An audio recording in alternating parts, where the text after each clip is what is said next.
everyone, welcome to Off the Rack! Hey everybody, welcome to Off the Rack, I'm Sal. I'm Ben. And I'm Tiffany. Today we're going to talk about Wonder Woman number 15 from Liam Sharp and Greg Rucka, and then we're going to give you our recommendations for books that are coming out this week on Wednesday.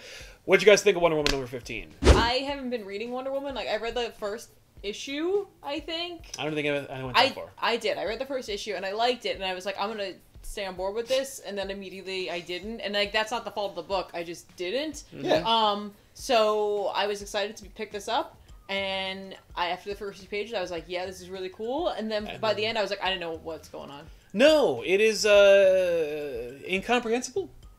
No, it makes sense. Yeah, I'm sure it makes even more sense if you read it from issue 1 to 14. Probably. But you could say that maybe it's purposely confusing because right now Wonder Woman is in a mental institution. Right, maybe the book's meant to make you feel like you're going insane. I liked this issue. Yeah, I did too. Even if I didn't know what was happening half the time. I was told this is a jumping on point. But it is not. No, because... And it would be a jumping on point were it not for the, like, Etta... The Candy, the Barbara, and the Steve Trevor bit. Right, because that was the most impenetrable moment. Yeah, that was clearly you needed to know what had happened before, or at least that's what it felt like. Yeah. So, like, I was like, I can't get through this. The stuff with her in the mental institution, I was like, okay, yeah, like, this, like, I don't necessarily need to know what's going on, because she's crazy. Right, it doesn't matter if she was put into the mental institution in the last issue, or if this is the first we're seeing of it. Right. Because either way... Every story that has a crazy person has started in the same exact way, where it's like, you know, even the Tick opens with him in a mental institution with no context. Like, we get it. I really liked the conversation that was going on between. Oh God, it was a conversation where the handler, when he was pushing around the wheelchair, was just pretty much talking to himself. Yes. And then the snake in her arm was talking to her. Yeah. Yeah, I guess she got bit by a snake. Because she had like a hole. She had 2 holes. It was almost like Ka.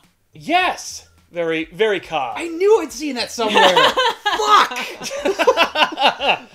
Yeah. And for me, reading that whole double-page spread was frustrating because, like, there was all this dialogue, and you're not supposed to really even regard the handler's dialogue, and that's why it's, like, faded and in the background, but you're still drawn to words, so I'm just trying to read it all at once and just made me go crazy. I had to read the handler stuff first, and then I read the snakes. So I could understand, like, it could flow. Yes. And then it worked. For me, I just assume that when it's there on the page, the artist or writer or creators want you to, like, absorb it all. So I thought, like, with all the shit on the page, I'm like, oh, just take it all in, like they want me to. Your way probably would have made it easier to read. But that said, I mean, you know, the writing is pretty cool, I guess. What did you think of the writing? I thought it was good. I mean, I didn't understand what was happening in most of the like, how about this? I understood what was happening in the conversation. I didn't know what they were referencing, and I didn't know why they were in the situation they were in. No. But, you know, dialogue was handled well, conversations were handled well. Mm-hmm. Yeah. The antagonists were, I think, the most confusing part for me. I didn't understand what was happening with that whatsoever. No. Like, they were ghosts? Or... Yes? Like, one of them was a hologram. I thought one of them was... like, who that person was, but, like, who secretly... So you saw, like, their normal visage, and then you saw, like, what they were actually like? I thought they were, like, gods in human form. Yeah. So then you saw the god, but then they were human, but then one of them was a hologram. And I was like, what, are they all holograms? Yeah, I don't know. Apparently every person that was a hologram was a hologram. Yeah. I guess. So there was, like, 12 people in the room? It was a lot. And one of them was a doctor? Or a nurse? There was the mask? Yeah. Yes, Cyber? That makes sense. No, that was her name. No, I know, but like, yeah. Okay, here's the thing. Obviously, none of us read issues 1 through 14, so we don't have the context for this issue. I will say, I like the fact that Rucka doesn't make us understand what happened in the last 14 issues. No, he doesn't want to hold your hand at all. Like, he's committed to his readers, his current readers. Because most of the time with, like, when you start a new arc, the writer tries to make it so that anyone could get on board, which makes sense for sales. It could have easily... There's a huge panel of Wonder Woman alone in the rubber room, and there could have been a moment where she is thinking, okay, Diana, let's contextualize where I am right now. Yeah. What's happened over the last 14 issues? Right. Which is something that a lazier writer might do. Yeah, but with this, he's just like, if you've been reading so far, you know exactly what's going in. on. And if you haven't been reading so far, then go back. Yeah, you might have liked what's happening, and you'll pick it up. But at the same time, Marvel addresses that issue when they have the information page. Context it's not page, yeah. part of the story. Yeah. It just gives you a little more background. I love those pages. But I bet with this, that would be more difficult because they're doing the current and then the going back. Yeah, they ping pong between issues. So that would probably be difficult. Yeah. I mean, to surmise, maybe I don't know. My problem with the Marvel ones, though, is that they obviously have like an intern write those because they are always the worst written page, and they're usually pretty repetitive. Yeah, they're repetitive. They're poorly written. I've noticed more than a few grammatical and spelling errors in those things, and I'm like, really? It's the first page. But anyway, that's something else. What do you guys think of the art for this issue? I started all the other ones. You started. Fine. I'll start this one. All right, go for it. The art was cool. Yeah, it looked cool. You know what else is cool? There's a Minotaur at the end. Yeah. Yeah. That was nice. Yeah. I forgot about him. No, I know, but he's cool. He's cool. You know what? He's banking on that because he's like a homeless Minotaur, and he's he lives with the hobos. They accept him. Yeah, because they don't care. Like the world has forgotten they're all about drunk. him. Well, I was thinking that they're like everyone's equal around the fire. Yeah. Oh, okay, yeah. Minotaur or you know. How much you want to bet he's got great stories? Oh, no question. But you're gonna say how much you want to bet he's got great wine? I'm like, yeah, right. I can see that. Anyway, I thought the art was cool. Everyone looks good. What's his name? Sharp makes really clear, deliberate, skilled choices. There's that double page spread of like Diana's head and then like everything that's happened in the last 14 issues. That I'm like, we're in for an awesome ride. And it looks great, I think. Yeah, I think his pencils are good. I don't like the coloring. Oh. I just don't like it. I'm not a fan of that style. I didn't notice. I thought it was fine. I know. I'm just not a huge fan of it, and I feel like it... I don't know. It doesn't do the art any favors. It doesn't necessarily detract from it. It just doesn't help it along. That's just a style. It's a stylistic choice. There's honestly nothing wrong with it. I don't like it. Right. So it doesn't really...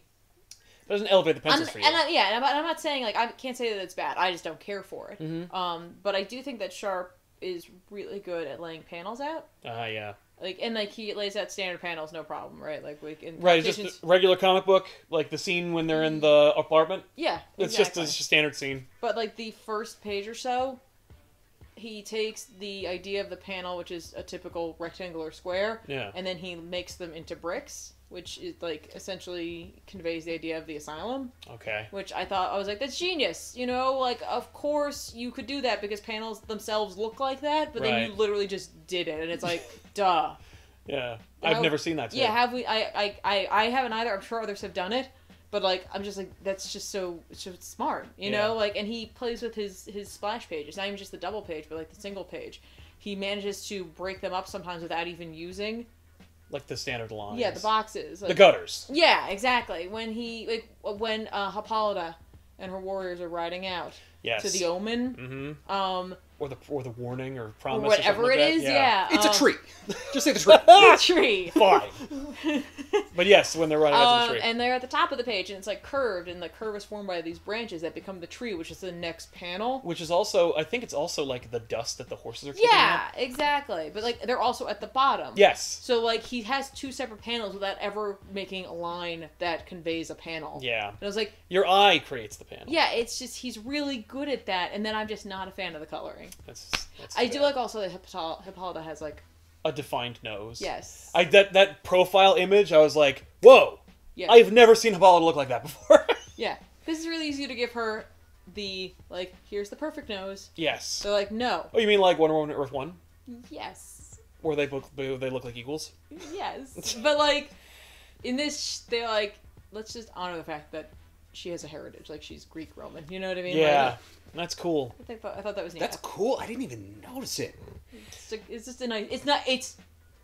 It's noticeable because you're not used to seeing it. Yes, and of course they made a big deal about it. It's just like first page. I think I'm just so used to seeing it because my family's Italian. That sort of nose, just like what? It's a nose. Yeah, there's nothing wrong with it, but you don't typically don't want to draw it. No. Yeah. While we didn't read much of Wonder Woman, I mean, aside from this issue, we read all of this issue. This is true, and I read issue 1.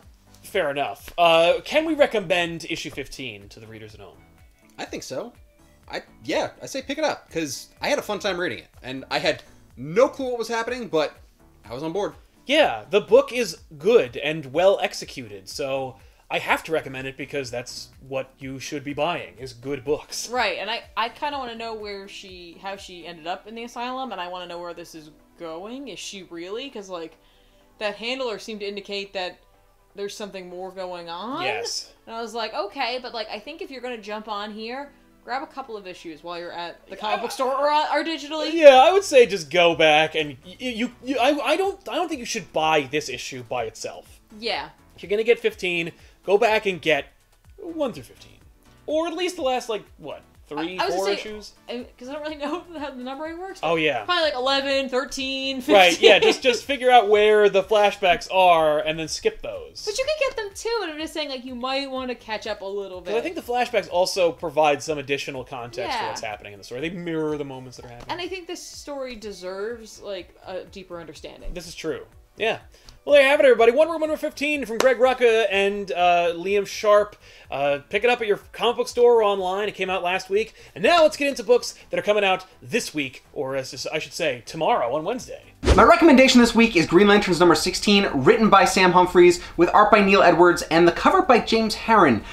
I'm a little conflicted because I always say don't judge a book by its cover, and yet I do every time, because the cover on this thing looks freaking amazing, with Batman riding these green bats that the Lanterns have created for him, and it's fantastic. But again, the cover is by James Herron, and the inside art is by Neil Edwards. So there's a little bit of conflict with me, but it's too cool to pass up. Green Lanterns are going to Gotham, and they're going to help Batman. It's just nice. So yeah, I'm going to read that. I think you should read it too. My recommendation should come as no surprise to anybody that it's Superman number 16 from Peter J. Tomasi and Doug Mahnke on art. That is everything that I want in a Superman book. It's fantastic. It also wraps up the Multiplicity arc, where Superman and all the Supermen kind of team up and deal with this new super bad character. I'm excited to find out who that is, and what it means for the greater DC universe as a whole, and what it means for the Superman character, because there's great things afoot, and this book always feels and looks fantastic. That's all thanks to Tomasi at the helm writing a great character, and Doug Mahnke's doing amazing stuff. He's not a regular artist in this book, but I'm really happy that he's doing this arc. So, actually, all my recommendations this week come from Marvel, which is kind of weird to say out loud right at this time in Marvel, but hear me out. Champions number 5 is coming out this week, written by Mark Waid with art by Humberto Ramos. I've really been enjoying this series so far. I kind of like the motley crew that they have established, and like the adventures they've gone on, and how they kind of, you know, examine different elements of team building and different ideas of what's going on in the world currently. But now on top of it, we're going to throw in Gwenpool. And the dynamic of this team is just barely coming together now, so to throw this is like throwing a monkey wrench into the whole thing, so I can't wait to see how this goes, and who she gravitates towards, and just what is going to happen. I mean, currently they're still struggling to find out who the leader is, and I'm wondering if Gwen's going to come in and be like, I am! So we'll see what happens. Also from Marvel, Monsters Unleashed number 2 is coming out, written by Cullen Bunn, but this time art's going to be by Greg Land.